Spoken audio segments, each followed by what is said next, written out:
Hello everybody and welcome to this week's Motor Trade Radio podcast, powered by eBay Motors Group. It is Saturday the 14th of May and you're joined by myself, Flip Nothard. And me, Curtis Hutchinson. This is episode 24, season 8 of Motor Trade Radio, bringing you all the chatter that matters. And once again, we've gathered together this week's big car retailing stories across the franchised and independent sectors for you to enjoy all in one place, on demand, on your podcast feed. And before we get into this week's headlines, a few shout-outs, and you may be aware that this week is Mental Health Awareness Week, and this year they are focusing on loneliness. And to support that, we had a special interview with a friend of the podcast, and you'll know him from the Men Able Moments, and who joins us every fortnight on the show, with Stephen Whitten. And we chatted to him about what they're involved with and, you know, the thoughts around the Mental Health Awareness Week and why it's been focused on loneliness. And as a special, there are some special offers, some exclusive offers for listeners of the show, that you can get some great offers with the Men Able and what they're getting involved with. So please do tune into that. We published it on Thursday of this week. It's still available on your podcast feeds or through the social channels. So don't miss that one if you haven't managed to listen to it already. Yeah, definitely worth catching. Steve was on absolutely top form. Now, this week, after the headlines, we'll have a special interview with Vertu boss Robert Forrester, talking about the group's record full-year results. So do stay tuned for that. And if you want to get in touch with us or come onto the show or send us a press release, then please drop it to motortraderadio@yahoo.com. Or you can join us on Motor Trade Radio LinkedIn group, or follow us through Twitter or any of the social channels, and you'll find either Motor Trade Radio or Curtis or myself. So, headlines this week, Phil. We've got used car retailers face critical business conditions. Arnold Clark to evolve used car operations after reporting pre-tax profit rise in 2021. There's been a warning of a rise in EV fires on transporter ships. And Elon Musk plays down fears Twitter deal will jeopardise his focus on Tesla. Yeah, so as you say there, Curtis, we've had the used car figures this week for the first quarter of 2022, 1.7 million, which was an increase of 5.1% on previous year, but obviously still down on pre-pandemic levels that you would expect in the first quarter of a year. But it was a great interview here that AM have done with Mark Carpenter, who is the CEO at Motorpoint, and he's commented quite a bit on his thoughts around the challenges facing the used car retail market. And I think it's quite interesting, this one, Curtis, because you and I were chatting before the show, and we've over recent weeks, we've been covering the quarterly or full year results for many of the AM 100 operators and talking about their fantastic increase in profitability and turnover. But I think we're just at this point now that Q2 isn't looking quite as positive as some of those headlines might sort of pretend to give. Yeah, you're right, Phil, and it's a bit of a wake-up call for the sector from Mark Carpenter. And let's not forget, as Chief Executive of Motorpoint, that they are one of the biggest retailers of used cars in the UK. So, this comes straight from the horse's mouth, really. And he does. This is, as you mentioned, this is very much on the back of those quarterly SMMT results, which, okay, they showed a rise for Q1, but if you compare it with pre-COVID levels of 2019 Q1, they were actually down 12.2%, and that's a point that he makes. So he does go. There's some great comments in here from Mark. He says there's a perception out there that used car dealers are making money hand over fist at the moment, and we all hear in the media is talk of high prices. But he goes on to say that this price inflation has been caused by a shortfall in supply that's seen 500,000 cars come out of the supply chain in the first 3 months of the year. So he's really signalling some cautious thoughts here for the next quarter and beyond. Yeah, and it's fair to say, we've had a significantly strong used vehicle marketplace, haven't we, for some months now. But I think we've been citing that consumer confidence is now down to -38, which is the second lowest point since it was introduced 50 years ago. So there are some challenges around there, and as you say, Mark's making a point that the volume of new cars that we've lost from the market that will not be entering that used car marketplace is going to make it significantly challenging going forward. So the drop at the minute is not about supply. This is about demand. Demand is severely off, and I think the pressures are just starting to creep in there. There's reports of some increase in overage that many dealers probably haven't had for a good 12 months. Starting to have to look at, as many would say, back to basics. Quite interestingly, and I've got to be careful what I say here, but there was a US comment that came out recently that said that it's a bit like having a top athlete that's not been training for 12 months. That it's been so good and so easy to retail used cars that you forget some of the basics. And I think the point is now that we've got to start to think about making sure imagery is correct, conditions correct, history, paperwork. Some of this really matters more than it ever has done in the last 12, 18 months in the market. But I think it's interesting for Mark to say that, because as you say, they've done a bit of an expansion recently. They've done some new businesses that they've opened up, but it does cite some challenges ahead, doesn't it? Yeah, and interesting points he makes on prices, because he does say that prices are around 30% higher than they were a year ago, but he goes on to say prices have plateaued and are beginning to ease off. And additionally, for the first time since COVID, we're seeing normal levels of depreciation returning, with stock typically losing between 1.5 and 2% of its value per month. So he really is flagging up that the market is not what it seems, it's not performing in the way that it has been performing. So those early signs of optimism, let's see how they play out in Q2. Yeah, it's going to be, I think you're right. We're on the downward trajectory of the bell curve now, aren't we? That's now starting to realign. And I think Darren, in his recent interview on the podcast, sort of cited that. And he'll be back on at the end of this month as well. And I'm sure we'll get a little bit more insight onto where he sees the values going. And it's a difficult balance at the minute to make sure that they don't drop too quickly. But they are definitely, as you say, as Mark has cited there, on a downward trajectory now. So reminding on used cars and with AM Online, and a great in-depth story here that they're talking about with Arnold Clark's, and they're talking that Arnold Clark to evolve used car operations after a 68% pre-tax profit rise in 2021.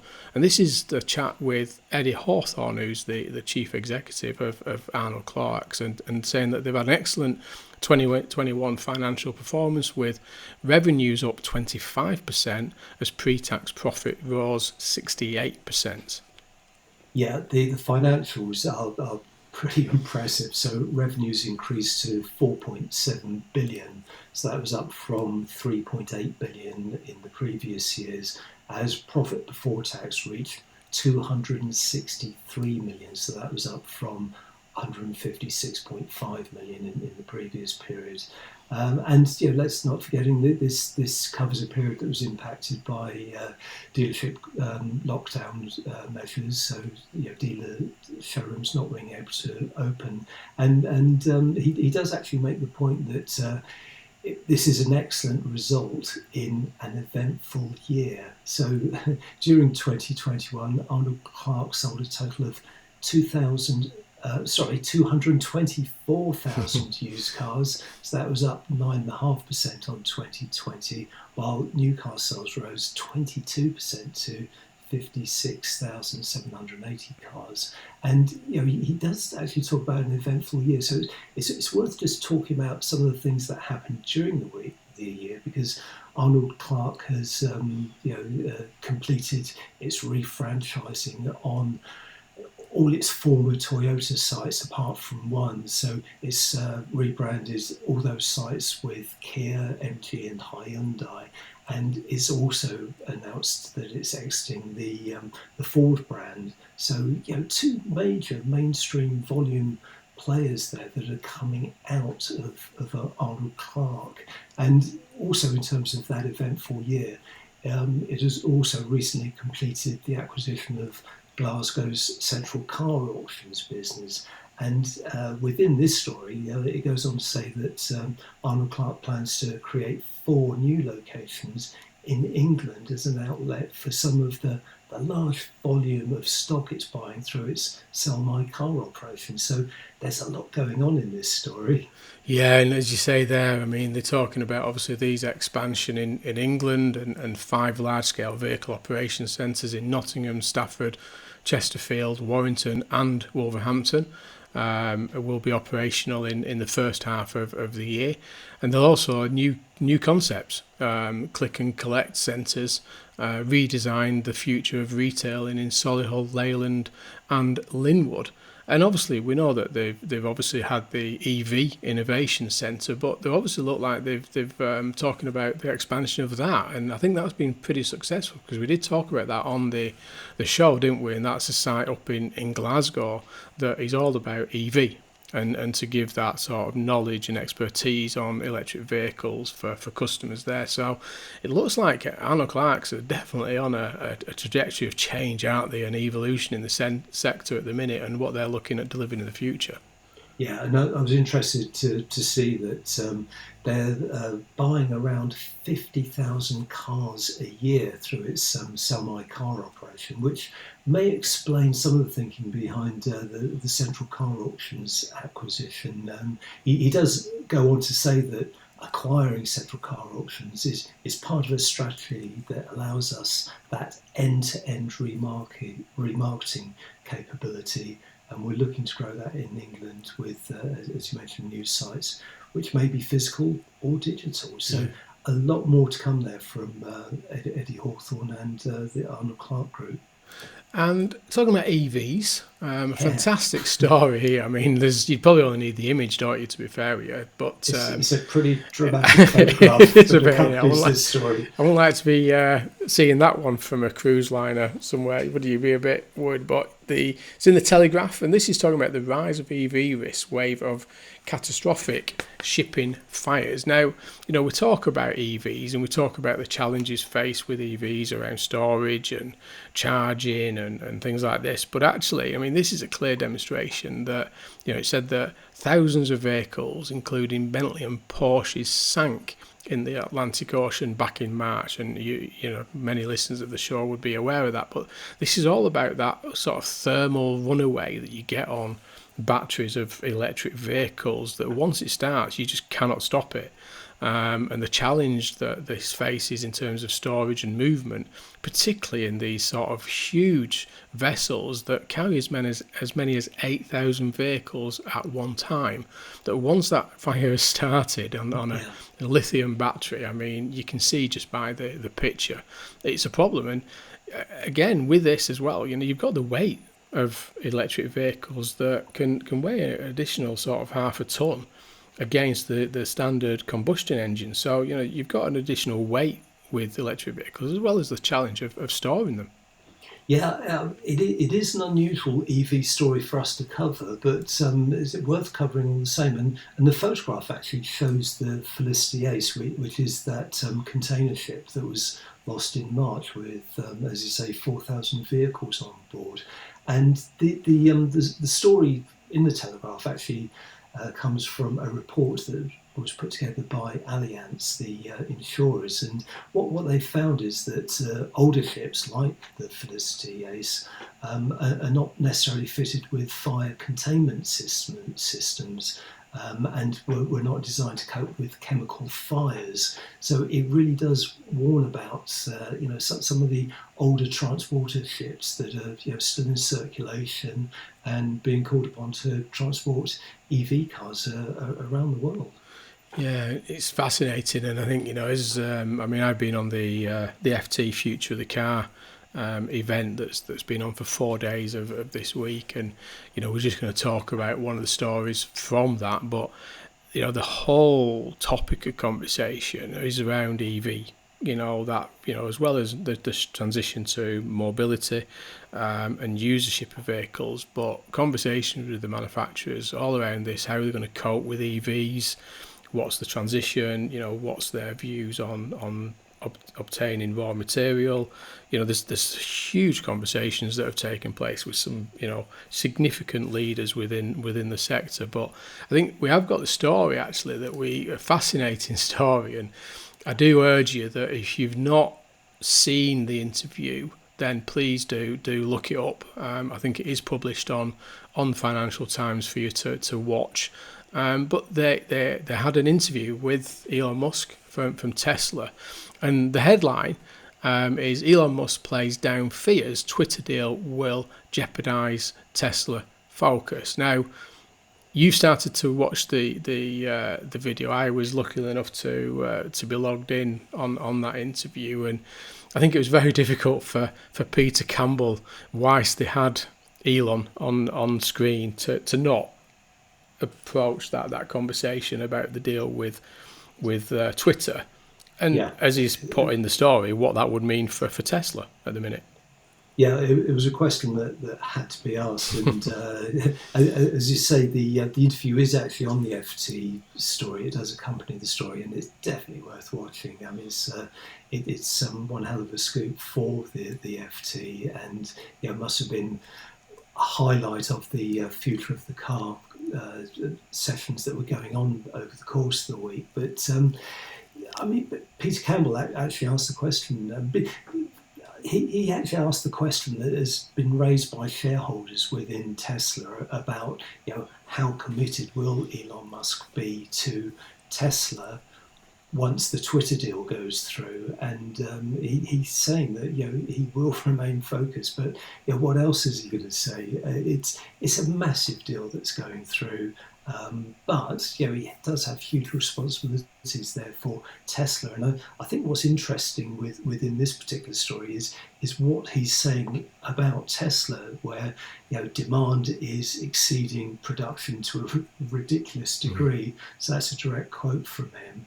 And he did actually hint during the interview about this will fascinate any dealers tuning in today. So he's floating the idea of temporarily cutting new orders. So he says we're actually probably going to limit that, as in new orders, just stop taking orders for anything beyond a certain period of time. So that's one way of combating demand when it exceeds supply, but probably not something that any other car maker bots would actually articulate. It doesn't feel natural not to take an order from someone that's wanting to place one, but as you say, I mean, it was, I say, fascinating interview, and Elon always starts off that he may not be able to comment on certain things, and then does. He's quite open in his interviews there, and and I think you're right. I mean, he talked about the history of Tesla against new entrants in the marketplace, and it's again fascinating where he talks that it took them 10 years to get to where they are today, and people forget that, and people forget some of the challenges that they faced in the early days. And you're right. His view was how far forward you take orders for vehicles. They're constantly changing. He made a point around their production is the highest in any large production business in terms of output of new models, etc.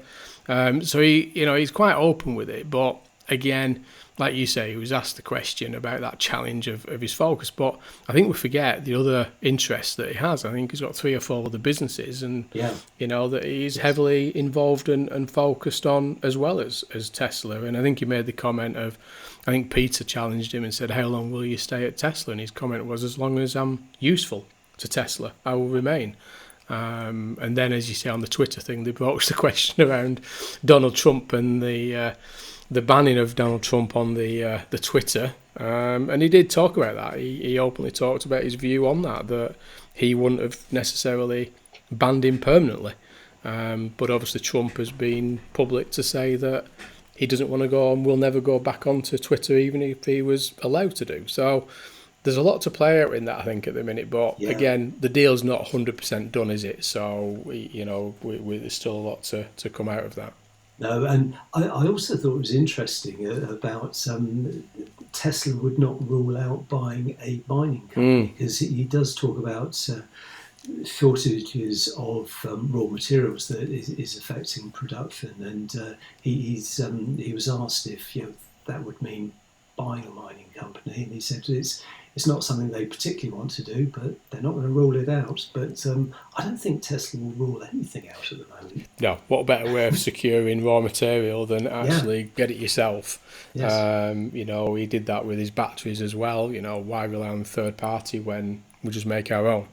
I think I put a post out about it, and whether you're a fan or not, that was like you say, a highlight of the event. Fascinating interview there with him, and I do urge any listener to watch that, whether you're a fan or not of Elon or Tesla.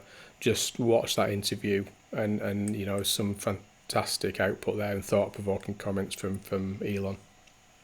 So you're listening to All the Chatter That Matters on Motor Trade Radio, powered by eBay Motors Group. This is your weekly one-stop shop for all the biggest car retailing headlines from across the media, available on demand wherever you are on your podcast feed. And now it's time for our chat with Robert Forrester, CEO of Vertu Motors, talking about the group's record full-year results to the end of February 2022. Well, welcome back to the podcast, Robert. It's great to have you back on and to share some of the highlights from Vertu's record-breaking year, and also your thoughts on the sector. But before we start, I noticed you tweeted during the week that you were comparing the results, these current results, to Reg Vardy's last financial year financials back in 2005 when you were MD. So what observations did you have when looking back 17 years? Well, it's a fascinating document, actually. One, it's a third of the size of a certain set of modern accounts, because they are a complete load of nonsense now, actually, with everything you need to put in a set of accounts. But yes, It is interesting. I mean, there's exceptional costs arising from NG Rover, 2.8 million. in the April 2005. That time states it. So I distinctly remember that moment when MG Rover went bust and we realised that all the stock we bought was wrong. And actually, Vardis, this is the last set of accounts before the takeover, and yes, profit before tax was 45.3 million. About 45 million profit, including some exceptional items. And the other thing that struck me was the turnover of Reg Vardy in its last year was 1.7 billion, which just shows you the price of cars must have gone up a lot since 2005, because they were not shabby, actually, in terms of selling cars, Reg Vardy. I think we now, in fairness, have a bigger business, but the average price of a car has clearly gone through the roof in the meantime, hasn't it? Obviously. Yes. Especially in the last 12 months. I'm going to say a little bit more in the last 12 months. People's balance sheets have gone up, haven't they? That's right. But it really is quite a interesting document, really. It's brought back some very interesting memories. And about a third of the thickness, I suspect. Oh, it is. Absolutely right. Absolutely right. Though we still had a target to cut CO2 emissions by 20%, I noticed. Oh, that's interesting. Okay. Not with the 2030 target, though, I suspect. No, absolutely not. Although that might be questionable these days, but yeah. Yeah, but it's nice to look back. Yeah, definitely. Probably the good old days as well in many ways. I think it's I don't know. I suppose it depends how you look at that one. Robert. Absolutely. But, I mean, before we get on, just to give a bit of context around the conversation today, we've got revenue for the year today at the end of February increased from 2.5 billion to 3.6 billion, with adjusted before tax up from 24.6 million to a new record of 80.7 million. Yes, listeners, you heard that right. So before we look back at the numbers, can you just start talking us through a little bit about some of the operational highlights that stood out for you over the year, Robert? Yeah, I mean, it was obviously financially and exceptionally. I'm sure we'll talk about the numbers. But, I mean, there was a lot of other really good things that the group managed to achieve. Obviously, we've grown the group now to 160 sales outlets. a lot of multi-franchising going on, which has been a core part of our strategy, but also some really, from my perspective, good expansion with Toyota. I highly rate the Toyota franchise, and I think it's going to have a fantastic future. And with 2 acquisitions down in Leicester and Loughborough, and then taking on the west of Scotland, which is work in progress, I think we're well set now with the Toyota franchise to be, a significant part of their volume. So that's good.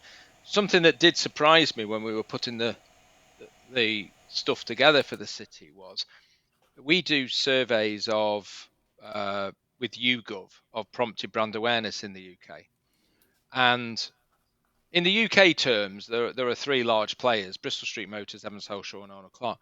But Bristol Street Motors is obviously not in Scotland. We got the Macklin brand in Scotland. So when you actually look at prompted brand awareness in April in England and Wales, it actually did surprise me. But Bristol Street Motors was the largest brand in terms of prompted brand awareness in England and Wales, just ahead of Evans Helshaw and Arnold Clark, and certainly ahead of Cinch and Kazoo.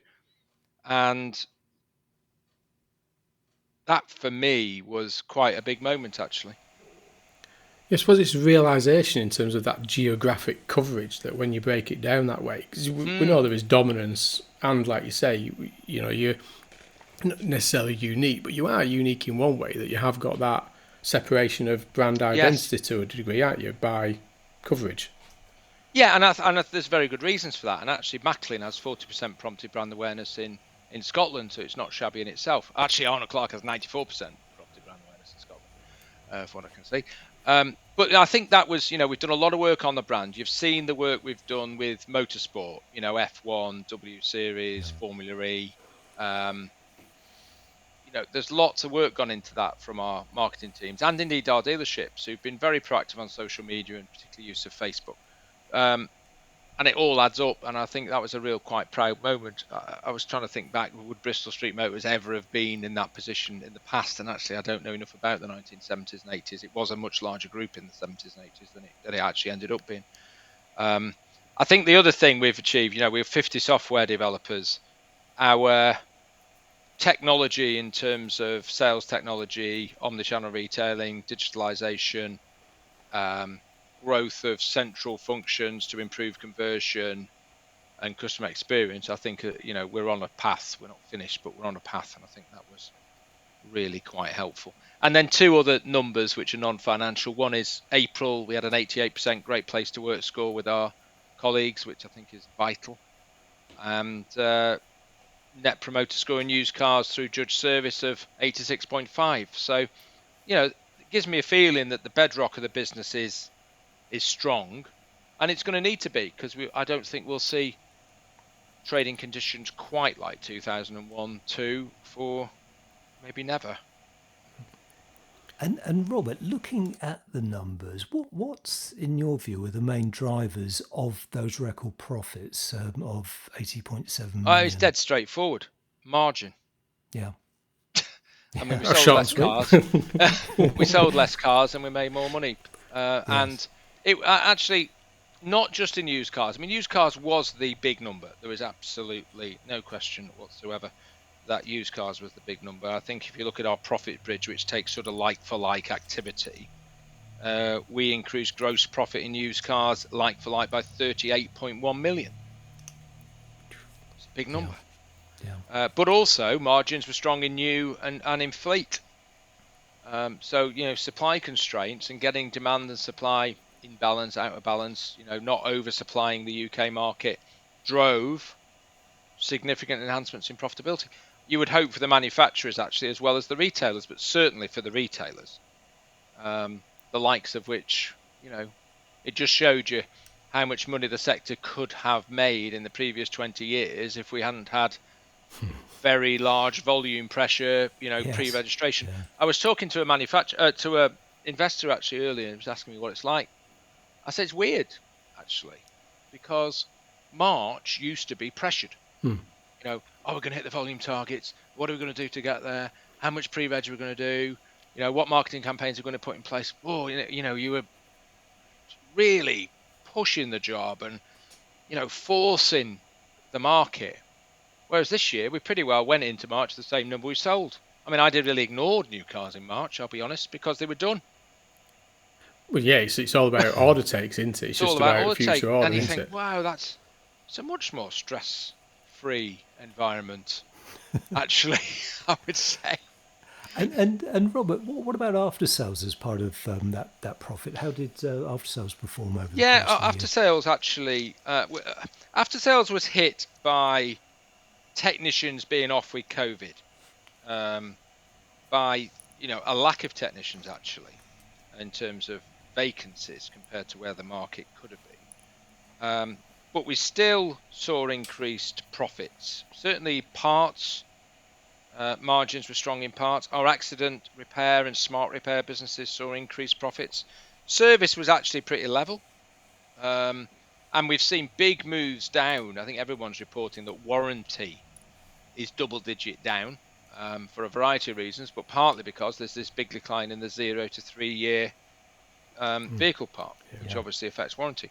And I think there's loads of other reasons why warranty are down, and that's the downward pressure. And I think what the industry's got to do is, if it's got less 0 to 3 year vehicle park, which clearly is going to be a headwind in regard to after sales, is think about how much you charge the customer, what's your recovery rate, and to attack the older vehicle market for after sales, which we have done with some gusto actually, and make sure, service plans. We've got 160,000 service plans. We've got 36,000 Motability customers. We did 27,000 Conquest digital service customer acquisitions, predominantly of older vehicles. Our average age of car being serviced now is 4.61 years. It's not even in the warranty period. That's quite a big change, I think, and provides some hope that we can continue to do good work in after sales. And that's my background in the industry. I mean, that was always the challenge, wasn't it, of getting into that 3-year plus market, whether that was from an OEM or a dealer perspective. Yeah, no, that the was always OEMs a challenge. I think the OEMs are actually doing some good stuff in this area. I mean, let's take Toyota. I'm going to keep talking about Toyota, but if you go in for a service with a Toyota to a Toyota dealer, and it's a clean vehicle through the VHC process, you get a 1-year manufacturer's warranty. Just really about retention, isn't it? Hell of a retention too. Yeah. Isn't it? And if you move forward, all manufacturers have got the same strategy. We need to recycle the new cars into used cars twice, keep it in the franchise. We need to keep customers coming into service for 10 years, not 3. And then there are tools of doing that. And I think it's vitally important if we're going to keep the franchise business model robust, which I absolutely think it is. I think it is a brilliant business model when it works well, when the manufacturers work with the retailers, and when the retailers, all the departments are singing and dancing, and the strategies are right. I think it's an awesome business model. I mean, Vertu Motors has never lost money in 15 years through a global financial crisis and a global pandemic. You'll take that, won't you? You'll take that. I mean, it is, isn't it? I mean, it's there's commentators, talking about returning back to the way it was. I'm not one of those. I believe we're in a new world now. And I mean, it's an interesting question. I had a discussion with actually an investor in the US about an hour and a half ago. Are we going to see a 2.6 million new car market ever in the UK? Very good question. Where will the cars come from? Well, I'm not so sure they're coming. We're not going to have much Fiesta, if any. We haven't got A-Class. And, all those little cars are pretty well going. Average car price is going up. Electric vehicles are reasonably expensive. So then you go, oh, well, they won't buy new, they buy used. Well, where the hell are the used cars coming from then? Yeah. So actually, are chunks of the population going to be unable to get their hands on a car? That's an interesting question. Because I don't know whether we are going to get back to a 2.6 million market. I don't know. And production's down, severely down, and it's not just going to suddenly return to... Yeah, but even out 5 years, Phil, do you think in 5 years' time we'll have a 2.6 million market? No, I don't. I believe the market's changed. I believe the market has permanently changed, and we talked recently about the 31 million vehicles that have been taken out of production over the 2-year period. You're never going to pick those 31 million vehicles back up again. It's never going to recover. You're not going to overproduce to make those back up again. So they've gone. So that's permanent out of the marketplace. And you know, manufacturers, dealers, everybody else, in terms of, you know, they hear the noise about this production and changing, moving towards premium and more profitable products and things like this.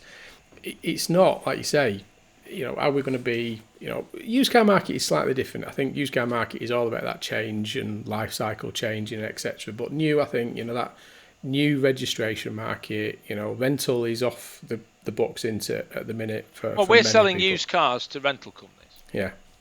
And I think plenty of other groups are doing it as well, which is bizarre, isn't it? I said to one bloke today, I said it's like going to the River Tyne and seeing it going upstream. The flow of water goes the wrong way. I mean, I know we're outside of a tidal area. You know, it's suddenly decided water goes uphill. It's a bit like waking up and Newton's law of gravity is reversed. Yeah. It's that mad, isn't it? Yeah. So I think the only caveat to the discussion is I think people like Toyota have maybe got a vision for big volume and small cars. I wonder whether Volkswagen Group will actually through. I mean, their view is they're going to dominate. Yesterday, head of Volkswagen yesterday, some very interesting comments about where Seat's going to go and you know, small cars, and then you got the Chinese. I mean, who would have thought? I mean, we just talked about MG Rover, haven't we? 2.8 million exceptional item in 2005. Yeah, exactly. What a nightmare that was for the industry, to be honest. And we've got them again. What a nightmare. And here we are again. And, you know, great franchise, great cars, affordable electric vehicles. We've got 3 dealerships. I'd like more. They're going to have 3-5% of the market from where I see. And then maybe more Chinese will come. Yeah. So maybe we're wrong and we're just a bit myopic and we haven't quite seen the wider picture. But it's some interesting questions anyway. So. Yeah, definitely. And I mean, you're talking there about new and used vehicle sales, and you know, this is a topic, and you know, that's always been close to you, Robert, as we've had many conversations over the years. But omnichannel, that digital space and that omnichannel space. How has your approach been, and what role has that played on your performance? Well, it's 5 years ago yesterday since we launched pure e-commerce in used cars. Interesting. And actually, we doubled pure e-commerce used car sales in the financial year to February to the grand total of 900 out of 89,000 used cars. And it's not lost on me that our major competitor, who is Scottish based, I don't think does pure online retailing, actually. But they're very, very good at omnichannel retailing. Yeah. And we did 4,300 deliveries where the customer went on the web and left a £99 reservation fee. I'm not overly convinced that if I didn't have online retailing, those 900 customers would have just gone on and left a £99 reservation fee and I'd have sold the car anyway. So I don't think there is a mega appetite for pure e-commerce online retailing. And I don't really mind actually. We just want to give the customers choice. So you can buy a car purely online. You can leave a £99 reservation fee. We've now got concierge personal shoppers who help people who are a bit stuck online to actually buy a car. And we've sold 400 cars since the middle of October, since we started that. They can have live chat. They can have video conferences with the dealerships. They can come to the dealerships, go home, have all the documents signed by SMS. You know, it's a different world, isn't it? Yeah. Yeah. And it's complicated, and the customers should be given the choice. So I think I'm comfortable that actually we've done a good job. And then you get into the kazoo arguments. And I think the disruptors have been disrupted. I wonder actually whether the UK, which Peter Vardy always said to me, the UK is the most sophisticated used car market in the world. And I think it might very well be true. But it's certainly got some powerful beasts on the pitch, hasn't Yeah. it? Who were never going to take it lying down. I mean, in fairness, Arnold Clark were never going to take this lying down. Neither were Bristol Street Motors. I'm going to say, and the rest of you. Yeah. So, you know, we weren't there, were we? You know, the yokels and the peasantry with pitchforks about to be annihilated by Panther tanks coming over the horizon. You know, we had a few Shermans behind us, didn't we? And I think I think we've developed rapidly in the last 2 years. Everybody, all franchise dealers have got their act together. And it's a hard market to make inroads in, especially if you're doing pure online. I mean, we've done 900 sales out of 89,000. So it's a complicated area, but we're up against some tough competitors from the franchise sector, never mind the likes of Motorpoint and Car Shop. And, these are good operators. This is a competitive, highly technological market. Yeah, definitely. Now, Robert, in your results document, which I can tell you is 34 pages long, I did find something really interesting about the agency model, which is something that pops up from time to time on the podcast. You won't be surprised to learn, but you actually reveal the first two brands, so Cupra and Mercedes, who will operate on an agency basis, starting with Cupra this year. Can you talk us through what this will mean to the business, and when do you expect other OEMs to follow? I think we don't know when other OEMs will follow. There's some do, some don't. Yeah. Consultation and 2025 and all this. I think we should all just relax a bit, actually. We have operated as an industry agency in fleet, and no one has really struggled with that. We make very good money on fleet. We get the handling fees, and we don't have any stock, and it's all very nice. Parts, Ford moved to Parts Plus, which is effectively an agency model. We've had TPS with the Volkswagen Group actually for a long time, and there are some aspects to this that are actually really nice, which is I haven't got any debt. Yeah. I haven't got any stock. I have a lower level of commercial risk. I have no turnover. Yeah, okay, but I mean, what's turnover really? I have 100% margin because I have a handling fee. I have lower operating costs because actually, in TPS or Parts Plus, then they're all fairly, they're all paid for by the manufacturer. So slightly different in proposed agency models, but broadly similar. So really, should we get awfully upset by it? I think the answer is not. And certainly a senior member of the industry in the past who's now retired once said to me, "You do know that the manufacturers control your new car margin, don't you?" I said, "I didn't know that." And actually, they do. Yeah. And it's the same in an agency model. So I'm relatively relaxed by it all, if I'm honest. I suppose in many ways it'll remove some of that you get involved with, the chasing of targets, your marketing, your competitor. Yeah, I mean, it depends how it's implemented, and the answer is we don't really know, do we, until we actually get into it. But you're right. I mean, it should be less commercial risk, steadier cash flows. Would I have more TPSs? Yes. Would I have more Parts Plus? Yes. Of course I would. Yeah, we've all had I just think we've got to. At the end of the day, we're running franchises anyway, aren't we? The manufacturers make the rules. We have a choice. Our choice is: are we going to play it or not? Yeah, we've all had the obsolete part stock and writing back your part stock, haven't we, over the years? When Nationwide Accident Repair Centre went bust, yeah, because we were running agency, I didn't have massive bad debt. Yeah. It wasn't my risk. Yeah, no, it's like you say, there isn't a blueprint, is there? I think that's the key with some of this at the minute, and it's how it's going to play out. But it's in the implementation, isn't it? It's in the detail, and there's some fascinating bits. And I recently had the pleasure of reading the CMA's consultation document on block exemption, which, if I read it right, included quite a bit on proposed agency models. And if I read it right, if they went down that route of implementing what was in the consultation document, it makes agency implementation in the UK very difficult, actually. So there's lots of interesting aspects to it. In terms of the two brands, I mean, I was quite interested that Cupra, emergent brand, Mercedes, an established brand, which actually gives you pretty good experience, doesn't it, from the get-go on both those brands. Oh, I think the manufacturers will learn a lot from it, and I think we'll learn a lot from it. I mean, they aren't coming at it from no knowledge, though, are they? Mercedes have done it in Sweden. Yeah. They've done it in Australia. You know, quite a lot of brands have done it in Central Europe or are doing it in Central Europe. You know, there is some experience. I think Toyota and Honda have actually done it in New Zealand. So there is expertise and knowledge. You're not coming at it from a completely blank sheet of paper.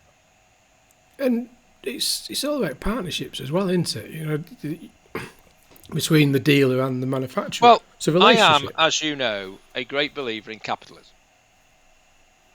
And the answer is, if the retailers cannot make an appropriate financial return on their capital from running dealerships, they won't. And the manufacturers, I think, now they might make a loss in the short term, but they'll not make a loss in the long term. And they'll allocate capital to the franchises that makes the best return. And I think that is just a fact. So I think that should give everybody some comfort. There might be some pain in the interim, mind, but I think, you know, that is had just 2 years an of that, economic Robert. fact. Well, no, we haven't really, have we? Well, no, yeah, We've just pain made as in, yeah. I'm going to say I mean, not financial pain, but honestly, yeah. somebody asked me this year, are you worried about supply constraints? I said, no, I'm worried about the supply coming back. Yeah.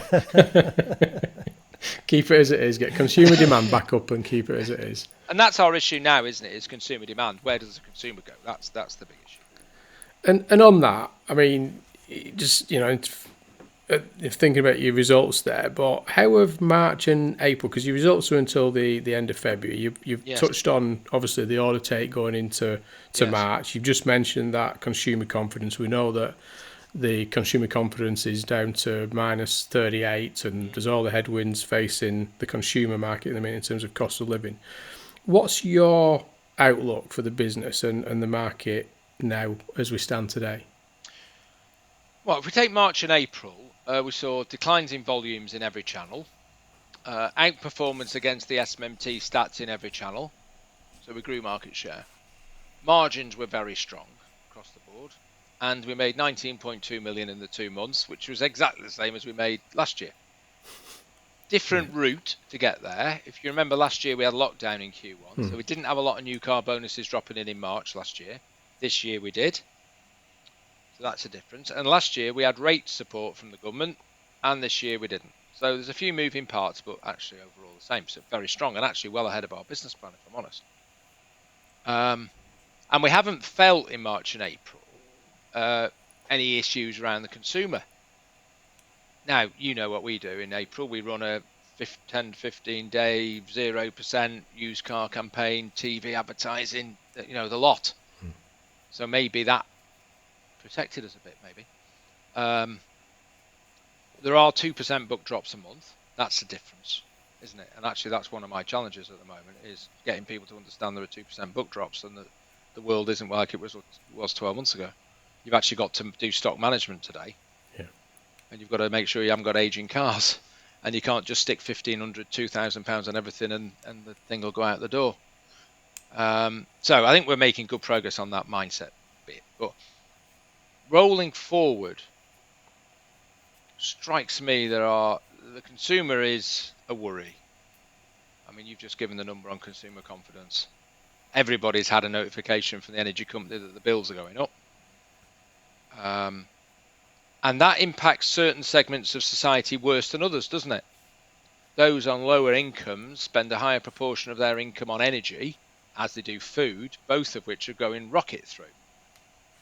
And I think that's worrying people. I also think we've benefited in the last couple of years from nobody being able to leave the country. And now everyone wants to go on holiday. Yeah.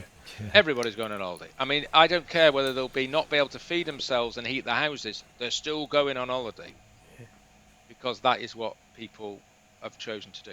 So I think we'll see that the switch of spend that went from holidays to cars, I don't think we'll see the reverse, I think. I think demand could be quite interesting. So we have to watch that element. I think I'm still quite optimistic that we're not going to go into sort of 2007, 2008, 5% book drops a month, which nobody fancied, did they? That was not very nice. No. because we've got massive supply constraints in used cars. We've got, as you know, 1.9 million missing new cars. They're missing forever. I mean, 4 years' time, we'll be talking about those missing cars. They're never coming back. That's it. I mean, we're seeing impact today in the 0 to 6 and 0 to 12, but and it was a bubble you'll start that to goes see all the it way going through. forward. Yeah. So I think we should take some solace from the fact that there's an inherent tightness in used car supply, which should ameliorate the effects of the consumer. And then you've got demand and supply curves, and it depends just how deep the consumer problem is. After sales should be okay, but we've got tailwinds in the 0 to 3 part. New cars, I'm not really worried about at all. I might be complacent. We've got massive order banks. I think there are some issues around, we did a new car order 6 months ago. We gave an a offer or, a value for the part exchange. That, if book drops come, that value will be out. Then we'll have to have a conversation with the customer. That's going to be tricky. That's new, because actually it was the reverse last year, wasn't it? Yeah. Bizarrely. So I think there are some challenges around, I think probably particularly used cars, but could also affect new cars. But I don't think we should panic because we've got this supply constraint, which should help. The other issue is clearly costs, inflation, it actually impacting the business in terms of pay, marketing, you name it, it's going up. So I think we've got a lot of work to do. And in terms of how we're running the business, and you may very well have read it this week, we've got the 3 C's. Control costs, so cost, all over it. I mean, in fairness, I'm bringing a behavioural scientist in, bizarrely, to the business to actually try and use psychology and behavioural science to change behaviour, both of customers and colleagues. So I've posed him 6 questions, and one of the questions is, how can we use behavioural science to change the behaviour of our colleagues in using energy? Because actually, one of my great learnings from that lockdown was the people who had the most impact and were the most influential during the lockdown was the number 10 behavioural science nudge unit. I mean, them lads had a field day. So we need to learn from that. So cost is one thing. Conversion is the next one. We have to be much better at converting opportunities into sales and converting web visits into inquiries and converting VHC work identified into sales. And wherever we look, we need to be better at converting. And we're well on with that. And then the third area is customer experience, because in downturns, retention is critical. It's a cheaper way of acquiring customers. I think actually our industry has always had a bit of a thing where it looks to the new customer, the conquest customer, rather than trying to look after the customers it's got. I think that's less so in new cars, where manufacturers push us on retention. But in used cars, I am always horrified by used car retention rates. They're not good enough. So we have a massive program to improve used car retention. And you've got to start with a good customer experience, haven't you? And our 86.5% NPS score is a good start. Yeah. And what you talked about earlier about that 3-year plus after sales, that's partially what's going to feed that as well. If you keep that customer coming back into your business, be it through sales or after sales, it is that customer retention that gives you a higher base point, doesn't it? It is, but I mean, if we think, and I've been at this job 21 years, if we think we are consistent and professional in prospecting used car customers systematically, we are deluded. We think we are, but the evidence is we're not. And we need to change that. So one of the ways to change it is creating, a sales experience centre in Gateshead, which whole unit just does used car prospecting. Well, hopefully we'll get you back on in 12 months' time. You can tell us how it's all panned out then. Yeah, definitely. Look, finally, Robert, we couldn't have you on without actually asking you about one of your recent LinkedIn posts. It was about how you inadvertently became a talent scout and hired an unemployed young man that you met on a TV show that you were recording. That's James Collingwood, who is now one of your business managers. Can you share that story with our listeners? Yeah, in fairness, he's about to get promoted to sales manager actually now. Oh, fantastic. So yeah, it was exactly 10 years ago. I was invited to go on a TV programme on the BBC, which was hosted by Victoria Derbyshire, to give my views on the budget of the time. And it was a group of about 15 people, 3 classic Northeast, 3 trade unionists, 3 business people, 3 people from the public sector, 3 people from the unemployed, etc. And live TV is, pretty scary stuff, isn't it? Really, current affairs.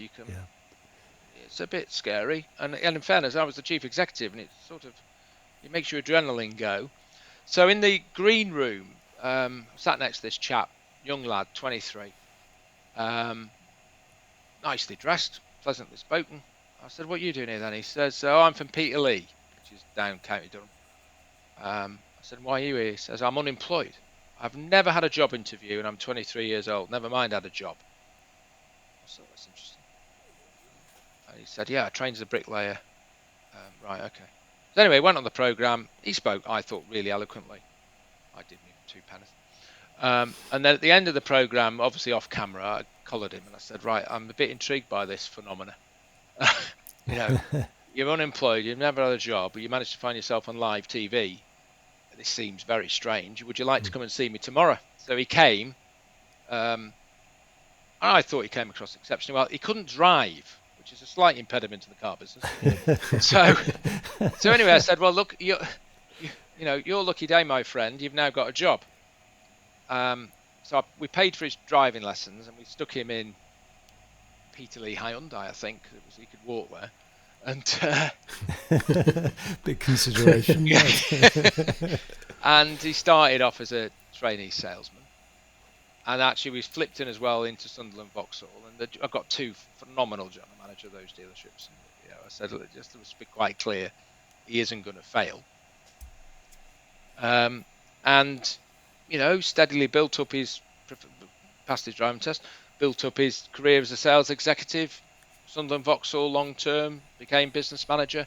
He's about to become sales manager of Sunderland Vauxhall, which, to be honest with you, is like one of the best dealerships in our entire group. Always has been. Stellar performer. I think that dealership's made £14 million in 15 years. Yeah. Wow. And he's settled down, he's got a family, he's got a mortgage, and I think that is really interesting, isn't it? That there was a lad, and he made his own luck, didn't he? He put himself forward to go on live BBC television. Yes. This wasn't a random event, was it? And I think how many other people are out there who maybe a bit lack the confidence that James didn't lack, who need to be given a chance. And what a society we'd have if these people, he's a role model, I think, in terms of definitely. Perseverance, discipline. Great role model for people who may have no hope, and who knows where he ended up if you're long-term unemployed. So I think it's a great story, and it's down to him, and he's just grasped the opportunity and done phenomenal work. Yeah, and when you think about the costs, as you know, on a regular basis of recruitment and retention of keeping people is phenomenal, isn't it? And like you say, the people are out there if you can find them, and that's a great story, that, and the fact that he's like you say, he's got that now being promoted as well, and watching the video, what a nice gentleman as well. Oh, it's great lad. And actually, from a business perspective, personal perspective, not a business perspective, the thing that gives me probably the greatest pleasure is seeing, and I'm 50, what am I now, 52? Is seeing these, quote, youngsters, he's not a youngster anymore, is he? Is seeing these youngsters coming through. And I did management induction on Monday morning in Gateshead, and we got all the 30 new managers up to Gateshead for the week. And 2/3 of the new managers were internal promotions. And that's really good. Actually, young people who've developed and have got discipline and self-control and opportunity, they've got real passion for what they do. And that is really important to me.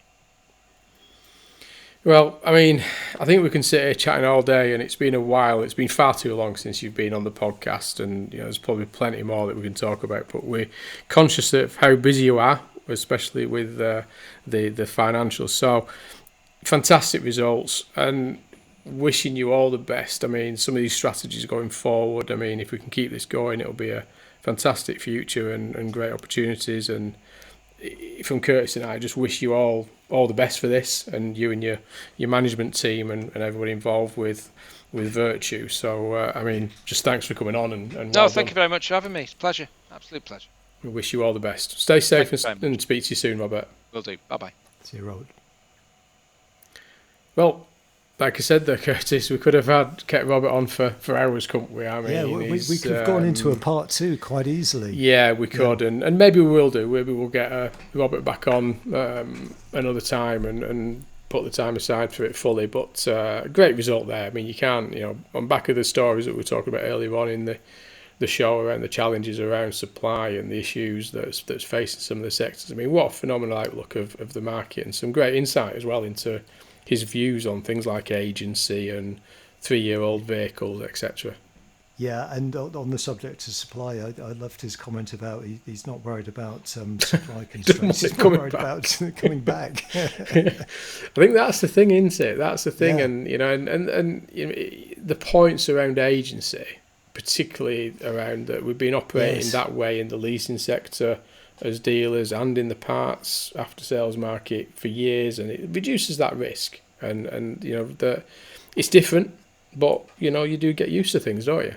Yeah, he made some really good points there about, well, it operates in fleet, it operates across parts, and has operated like that for years and years and years. Yeah. So it was an interesting perspective there. So I can just imagine Cupra and Mercedes slotting in very smoothly there. Yeah, and he's obviously on the ambition for more Toyota and more MG.